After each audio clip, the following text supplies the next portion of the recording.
Hola, en este video vamos a ver la relación que existe entre polos y polares y haces e hileras armónicas. El primer resultado nos dice que consideremos una circunferencia C con centro O y radio R y una recta L que corta a C en dos puntos P y Q. Si A y B están en esta recta L y son conjugados, entonces A y B son conjugados armónicos con respecto a P y Q. Vamos a demostrarlo. Entonces tenemos nuestra recta L que corta nuestra circunferencia en P y Q. Como A y B son conjugados, eso quiere decir que la polar de A, voy a dibujarla de esta manera, va a pasar por B. Voy a dibujar también el rayo que une O con A y la intersección de OA con la polar tiene que ser el inverso de A, que vamos a llamarlo A'. Como la polar de A es perpendicular a la recta OA, el triángulo BA'A es un triángulo rectángulo. Entonces su circuncírculo tiene centro en la hipotenusa, es decir, en este AB.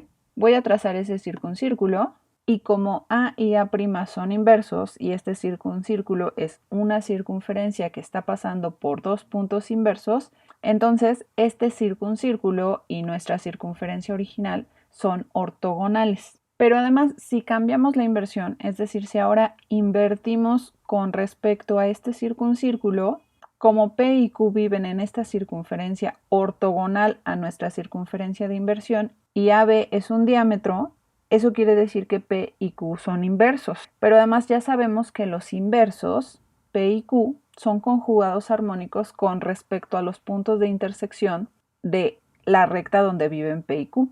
Es decir, P y Q son conjugados armónicos con respecto de A y B, que es lo que queríamos demostrar. En este resultado también vamos a considerar una circunferencia con centro en O y radio R, una recta L que no pase por el centro de esa circunferencia, un punto P que viva en esa recta L, pero que viva afuera de la circunferencia y de tal manera que su polar no sea paralela a L. Si tenemos que una recta G es la conjugada de L que pasa por el punto P, entonces L y G van a estar separadas armónicamente por las tangentes a la circunferencia desde el punto P. Voy a explicarlo con el dibujo. Entonces tenemos una circunferencia y una recta L que no pasa por el punto O. Vamos a considerar un punto P que viva en L y afuera de la circunferencia. Puede estar aquí o puede estar de este lado, pero no dentro de la circunferencia. Entonces vamos a dejarlo aquí. Y también le voy a pedir que su polar no sea paralela a la recta L. Si tengo una recta G que es conjugada a esta recta L que pasa por P, entonces cuando considero las tangentes a la circunferencia de P, lo que quiero demostrar es que L y G son conjugadas armónicas con respecto a estas tangentes.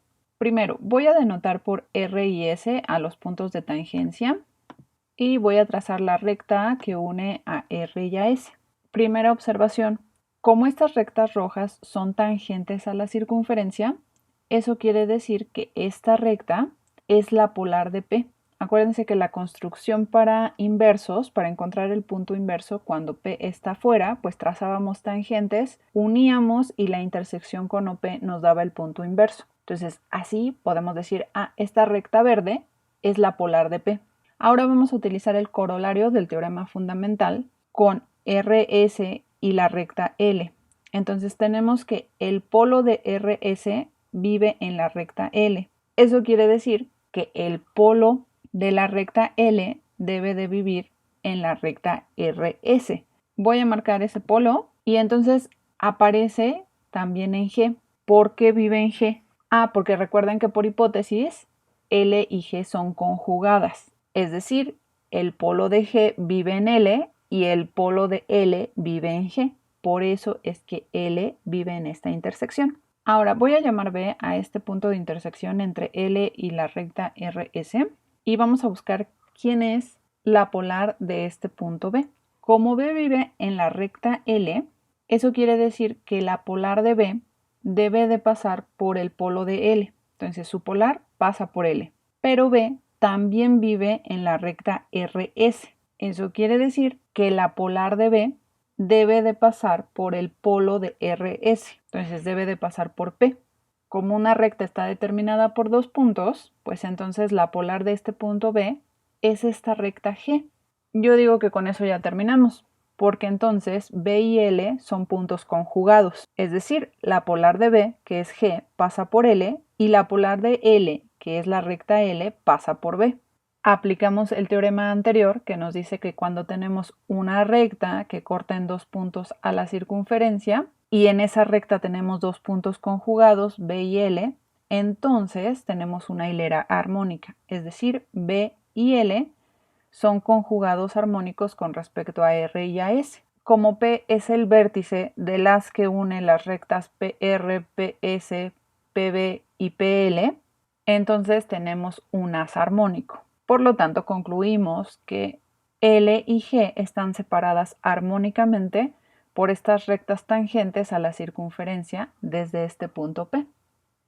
Para el último resultado que vamos a probar, consideramos una circunferencia C con centro en O y radio R y 4 puntos A, B, C y D en una recta L.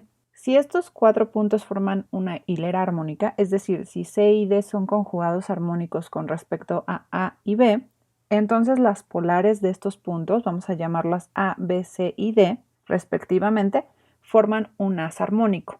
En nuestro dibujo tenemos a los 4 puntos A, B, C y D colineales. Como estos puntos están en la recta L, quiere decir que las polares de cada uno de estos puntos van a pasar por el polo de esta recta L. Voy a marcar el polo de la recta L como el punto L y voy a marcar las polares para que se vean.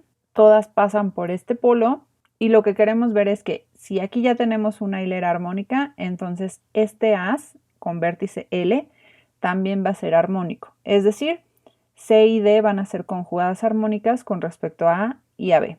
Esto lo vamos a demostrar de la siguiente manera. Observa que como A, B, C y D forman una hilera armónica, entonces si nos fijamos en el haz con vértice O formado por estos mismos puntos, es decir, voy a trazar este haz, voy a obtener un haz armónico. Lo que voy a demostrar es que el ángulo, por ejemplo, AOC, debe de ser igual al ángulo entre las rectas A, que es la polar de A, y la recta C, que es la polar de C. Análogamente para los otros puntos, es decir, el ángulo COB, este ángulo que está aquí, debe ser el mismo que el ángulo entre la polar de C, que sería la recta azul, y la polar de B, que sería la recta verde.